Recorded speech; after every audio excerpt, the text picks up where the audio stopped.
What attracted you to this watch? I'm not a big guy. I don't have big wrists, but they've made it in such a way that like the ball bearing is trapped in the little track.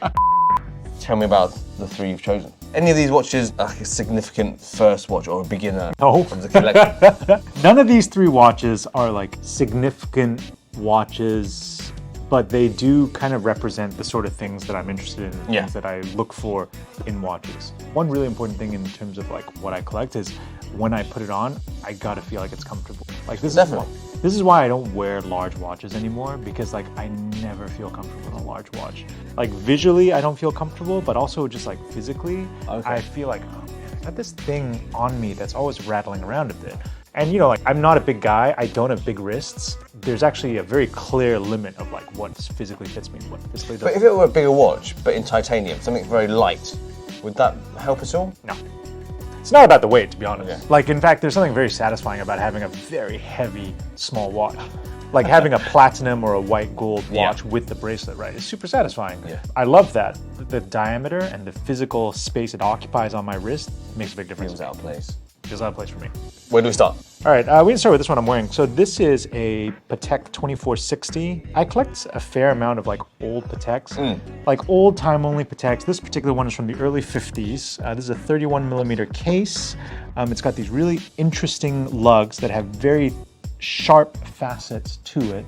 And the condition of this one is actually exceptionally It's a good. big Grand Seiko. It is it is a little bit of that old Grand Seiko 62GS flavor. Like I wouldn't be surprised if the 62GS took a little bit of inspiration from that. The gold has oxidized a little bit, so it's changing color. But actually, if you look at like the sharpness of these little lines, like they're all very, very crisp. Yeah.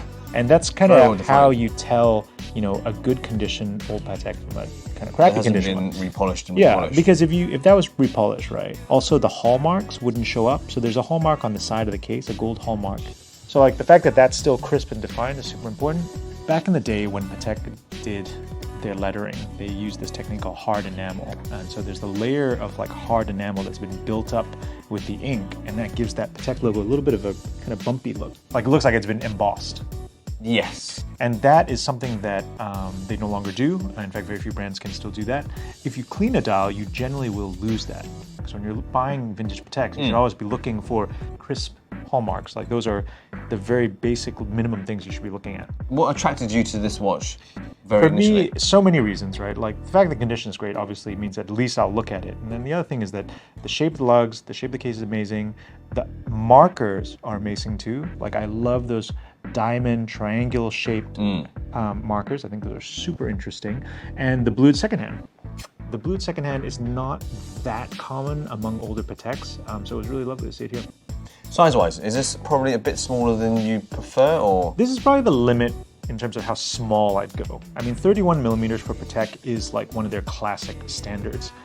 So like one of the most iconic Pateks is this one called the 96, which was released in the early 1930s.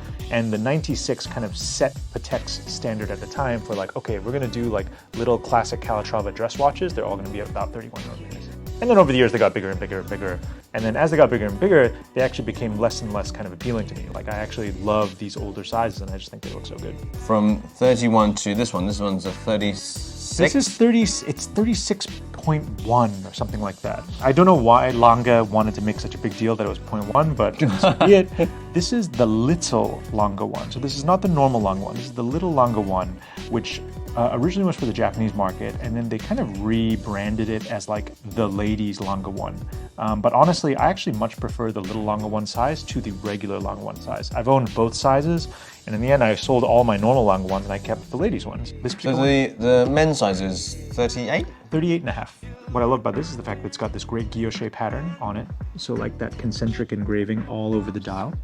White gold hands, white gold markings, and also just the color. The color is amazing. Like it's this kind of charcoaly gray guilloche, super, super beautiful against the white case.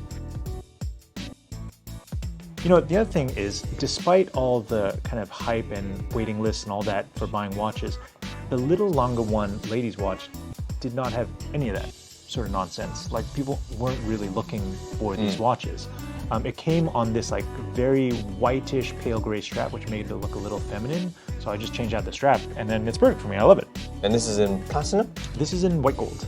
A lot of the Lange watches, they're quite discreet. Stuff like the Zeitwerk, it's like quite, it stands out. So those watches get a lot of attention because a mechanical watch that runs and looks like a digital watch is quite cool. Yeah, the Zeitwerk is beautiful, really beautiful. I would kill for one of those if it was like 30% smaller. But unfortunately, I don't think that'll ever happen. It's a very complicated movement, and that's the limit of how small they can make it for the time being. And finally, we've got this one here, and is that not too big for your wrist? You know, I like these like kind of older, finer, very beautiful things in small sizes, but I also just like the technology of timekeeping as a concept. Like, I just think watches and clocks are so interesting, right? So this is actually a watch that's made by a brand called I think it's EONE, is the way you pronounce it, EONE.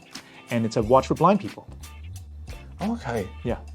So it was a Korean designer who designed this as a kind of like a project they wanted to undertake for one of his best friends who lost his vision. As you can see, it's got these two little ball bearings, right? And the ball bearings, if you flick them, they spin around, right? Oh, I missed it. There's another one on the side, see? And what they are is actually hour and minute. Yeah. So if you pull the crown, these ball bearings are actually controlled by little magnets housed in the case. This one actually is minutes, and the one on the outer edge is hours. Really ingenious, really, really ingenious. And I was playing with it and I was like, oh, did the ball bearings ever fall out? But they've made it in such a way that like the ball bearing is trapped in the little track. So yeah, it would suck if they if you're a blind dude and then suddenly you couldn't find the ball bearings on your watch, I think you'd be pretty annoyed. Not the hour or the other way around. And that's why the minute is in the center rather than the minutes on the edge. Because actually most of the time you are timing things under an hour. Yeah. Right? I think it's also quite appealing even to people with vision. You know, it doesn't have to be just for blind people. It's practical and it serves a purpose for the blind and also for my kids who want to play with ball bearings in a watch. You pick that one as a comparison or just a contrast with the other more classic, more dressier watches, I suppose. Well, it's more like you asked me to come out and show some of my stuff, and this is a pretty good cross-section of my taste. Yeah. Like at the end of the day, you know, I like small things, but I also like interesting things. You know, I will definitely buy watches because there's just something really interesting about the concept behind it, or the mechanics behind it, and so on and so forth. There we go. Did you get into menswear first, or menswear first by a long stretch, or have you always been into watches too? Kind of similar time, but I probably only started getting really interested in watches when I could really afford it, and that was only after I started working. Right? Yeah. It's a lovely collection. Thanks, man.